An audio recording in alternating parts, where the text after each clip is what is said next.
3 months after my wife Rachel vanished during a ski trip, I saw her in a bar. She was laughing, her head resting on her best friend Ross's shoulder. "I owe you one for this idea," she chirped. I'd almost forgotten what freedom felt like. Her circle of friends kept pouring her drinks, asking when she planned to make her grand reappearance. She considered it, her eyes half-lidded. "Maybe in a week, once he's truly lost his mind looking for me, then I'll show up." I stood in the shadows, watching her bask in her newfound freedom. Then I pulled out my phone and called a friend who works at the Vital Records office.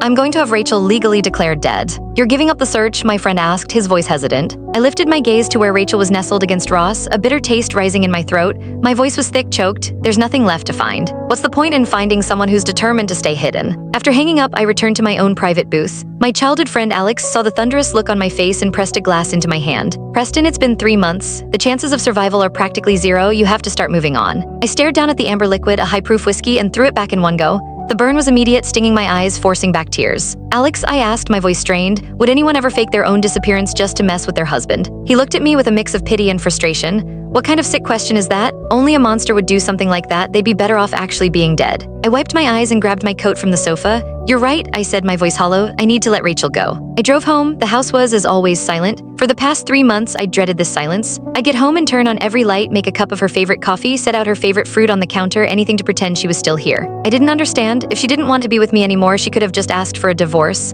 Why stage a skiing accident? Why the elaborate lie? I sank onto the sofa and picked up the 2 custom-made bobbleheads of us from the coffee table.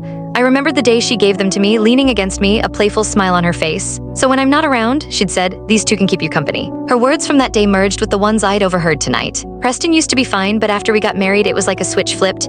No drinking, no cold foods. He was always nagging me about something. So annoying. This death of mine will be a good lesson for him. Maybe he'll learn to back off. Ross had poured her another drink. "See, I'm better, right? We've been best friends for years and I've never been like that." "Totally, you're the best guy friend a girl could ask for." They called each other best friends, but under the table their legs were tangled together. The memory made my stomach churn. I tossed the bobbleheads into the trash can, picked up my phone and sent out a group text. "Rachel passed away in an accident 3 months ago. A memorial service will be held in 1 week." Almost immediately, my phone lit up with a barrage of texts from her friends. "They haven't found her body. How can you hold a funeral?" "Preston, have you lost your mind? What if she's not dead?" "If Rachel comes back and sees her own funeral, she'll kill you." "Are you trying to make her angry, Preston? You know what happens when she gets angry." I ignored the first few messages, replying only to the last one. "She's dead. How can a dead person get angry?" With that, I tossed my phone aside and started clearing out her things. For the past 3 months, I'd spent most of my time in the mountain town where she'd gone missing, searching.